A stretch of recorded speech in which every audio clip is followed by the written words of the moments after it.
Welcome back to Your Health radio and television program. I'm Dr. David Morwood. I am a board-certified plastic surgeon, and I'm very pleased you could join me for my third segment.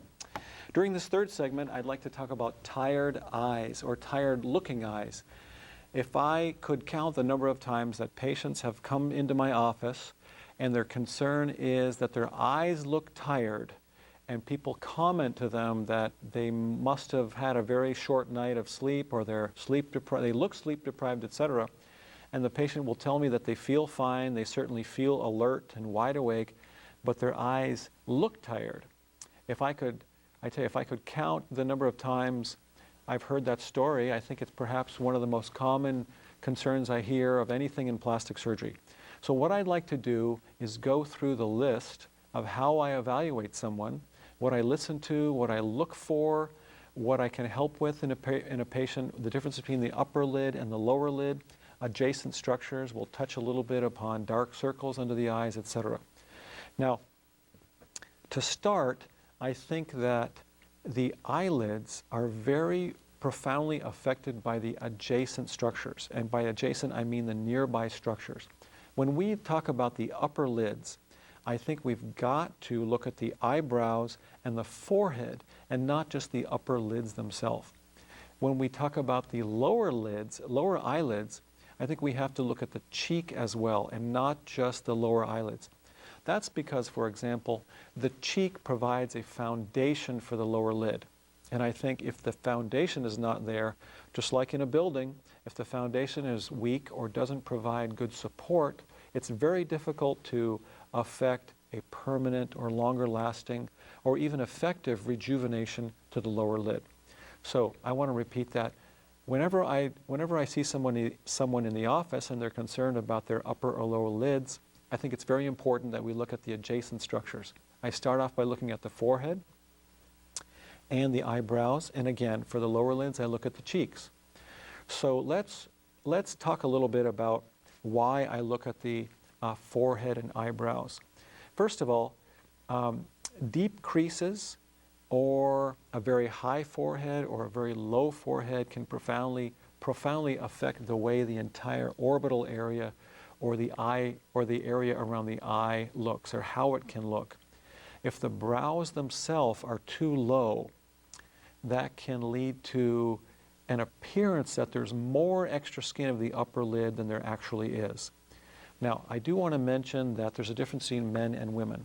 Typically for women, we like a relatively high brow or high eyebrow, and there should be an arch towards the outside or lateral margin of the eyebrow. And when I say outside or lateral margin, I mean that portion of the eyebrow closest to the ear as opposed to the medial or closer to the nose.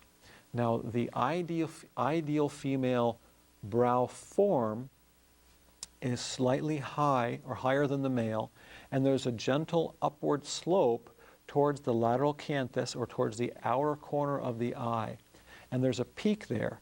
And at that point, some attractive brows in women are horizontal and some come down slightly. But I think universally that's true, that the attractive female eyebrow have a gentle slope upward to the lateral canthus or the corner of the eye, and then can be flatter or even slope downward slightly. So I start by looking at the forehead. Are there deep creases? Is the brow too high? On occasion I'll see a brow that's I'll see a forehead that's too high, or the hairline seems too high or too low. And then I look at the eyebrows. And again, I look for a very gentle upward slope to the lateral canthus or the corner in the female. And in the male, it's interesting that we accept a much lower position of the brow than in the female, and oftentimes the male brow can be horizontal or flatter. I think if we consider some of our most attractive actors, celebrities, many of them the male actors and celebrities, many of them have the appearance of a lower brow that's often horizontal or flat. That's a position that we typically would not accept in the female, or we would desire to have a higher arched eyebrow in the female. So once we've evaluated the brow position and the forehead, we can decide whether or not a person might need a lateral brow lift. For example, sometimes I can make an incision in the hair and the temple and slip in and elevate the brow.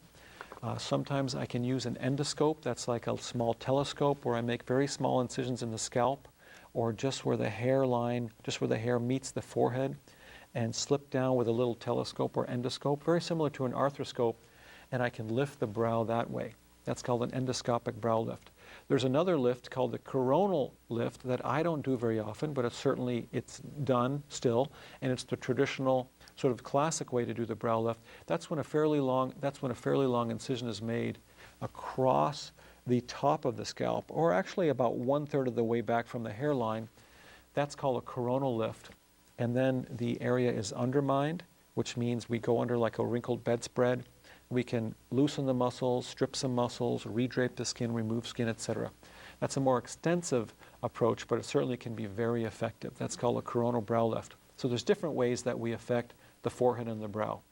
Now, after all that's finished, after I address all those issues or consider the position of the forehead and the brow, then we can look at the upper eyelid. Now, it's interesting that when we're addressing the upper eyelid as opposed to the lower eyelid, there are different structures that we need to address. The upper eyelid, as you can imagine, is a fairly complex anatomical structure. What we're really good at addressing for the upper lid is the extra skin. Even in a low brow or a high brow, there can be extra skin. So we're really good and effective at removing the extra skin, and we can expose what oftentimes is a very attractive crease or fold that's underneath, but sometimes obstructed by that extra skin. Now, for upper eyelid fullness, that's usually caused by fat, and that's what we refer to as pseudo-herniated fat. Now, let me back up for a moment. Everyone's eyeball or globe is cushioned and lubricated by a certain amount of fat. It's held in place by something called a septum, which is a membrane that holds the fat back in place around the globe. In certain families, for an unknown reason, that septum tends to get weak, and thereby the fat starts to push through or protrude, and we call that pseudo-herniated fat. In the upper lid, there are 3 compartments in the upper lid and lower lid, but in the upper lid, we typically address the pseudo-herniated fat in only 2 compartments. The medial compartment, that's the one closest to the eyeball, closest to the nose. The central compartment, that's the one in the middle. Now, the reason why we're very conservative when addressing the lateral compartment is because the lateral compartment contains the lacrimal gland. That's where the tears are made. There can be a very small amount of fat there that we can address, but we don't like to strip that fat away completely, because oftentimes it'll give a sort of hollowed or shallow or overly sculpted or overly done or overly thin look. So we're really good at removing skin. That can be very effective. We're good at removing fat conservatively from the medial compartment and the central compartment, and even more conservatively in the lateral compartment. The other issue we like to address in the upper lid is the crease. Just by affecting the height of the crease can bring a much more youthful appearance to the so-called tired lid. Now, before I go on to the lower lid, I want to mention something else that's actually a reconstructive issue as opposed to a purely cosmetic issue, and that's true eyelid ptosis. That's when the actual position of the eyelid is so low that when that levator muscle is ineffective or detached, that the eyelid is actually obstructing vision. And that's called ptosis, and that's an entirely different, I should say, a separate operation in itself. Now, although sometimes we can do an upper blepharoplasty and address all of those issues, the extra skin and the fat and the levator muscle leading to the proper position of the lid, it can also be done separately, and that's called true ptosis of the eyelid. There's another condition causing visual field obstruction. That's where there's so much eyelid tissue it's resting on the lashes, leading to decreased light and a decreased field of vision, decreased peripheral vision.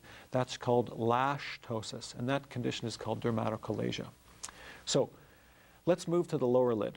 For the lower lid, we're better at addressing the so-called pouches or bags.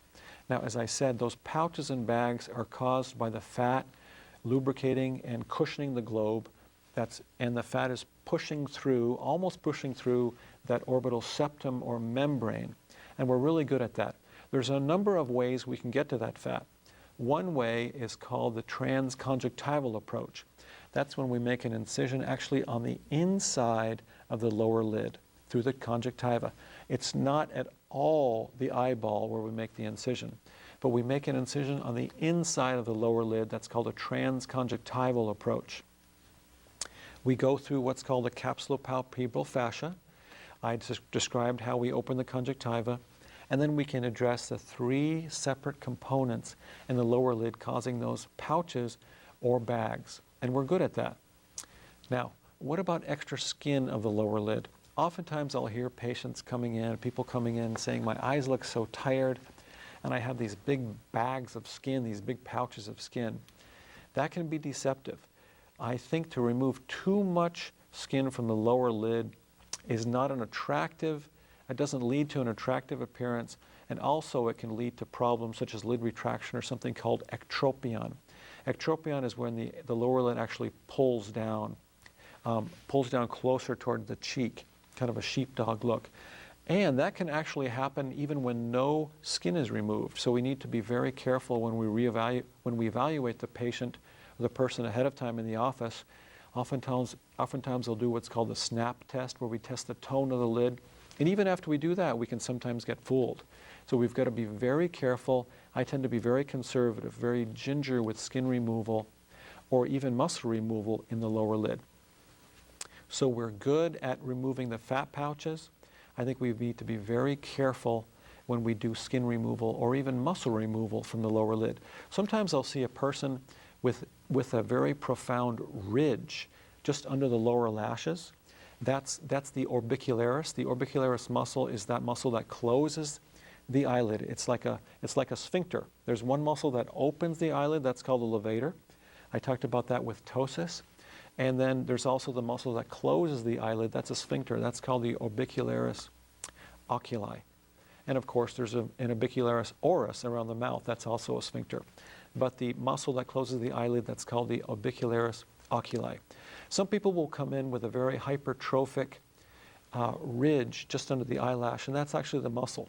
That can be stripped or weakened with Botox. A little bit can be removed. Now, there's one other issue for the lower lid, and that's the position of the lower lid or the lateral support. There's a tendon or structure, a tendinous structure called the lateral canthal mechanism or lateral canthal tendon, and that actually adds strength and helps position the corner of the eye. When I say the corner of the eye, I mean that corner of the eye closest to the ear. There is actually a medial canthal mechanism or medial canthal tendon in the corner of the eye toward the nose, but that we address far less frequently than the lateral canthus. If the lateral canthus or lateral canthal mechanism or tendon becomes weakened or stretched or malpositioned, we can actually go in and shore that up or strengthen it or reposition. That's called a lateral canthopexy or lateral canthoplasty. That can be an important component to rejuvenation of the so-called tired lower eye. And I do that frequently in conjunction with a lower blepharoplasty, whether I'm removing skin or not.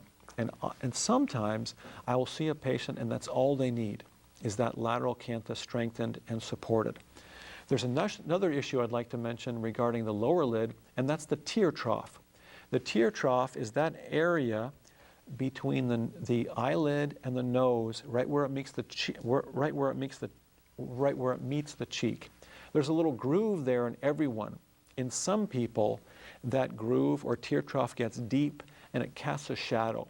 There are a number of things we can do for that surgically or non-surgically. Sometimes I put a little bit of filler or fat in there. Sometimes I'll release that surgically. We can fill it in with a patient's fat. And sometimes by just doing a lateral canthopexy or canthoplasty, we can minimize that tear trough appearance. Before wrapping up, I do want to mention briefly the so-called dark circles or hyperpigmentation or increased vascularity around the lower lid. That's a common concern or complaint. We don't have a complete cure for it, but there are different treatments depending upon the cause. Sometimes people will have dark circles around the eyes because of hyperpigmentation. Sometimes that will respond to something called hydroquinone, commonly called a skin bleaching agent. There are different grades and different strengths that we can prescribe for people. Other times there's a hypervascularity, Hypervascularity is when the blood vessels are dilated. We need to rule out that a person's sinuses are okay. If a person has sinus problems or sinus infections, that can often lead to hypervascularity in the lower lid, leading to tired eyes or darker circles. So of course, in every area of plastic surgery, and in particular with eyelid rejuvenation, we need to go step by step. We need to examine the components, look at the anatomy, and we need to really do a custom designed surgical approach and treatment for every patient. That way the success rate and the satisfaction rate is much higher rather than doing the same operation or same treatment for everyone. Again, so tired eyes is a complex issue, and I think the way to start the treatment is to see a board-certified plastic surgeon skilled in this area. Thank you very much for listening and viewing and tuning in. I'm Dr. David Morwood. I'm a board-certified plastic surgeon, and this is your health radio and television program. Thanks so much for being here.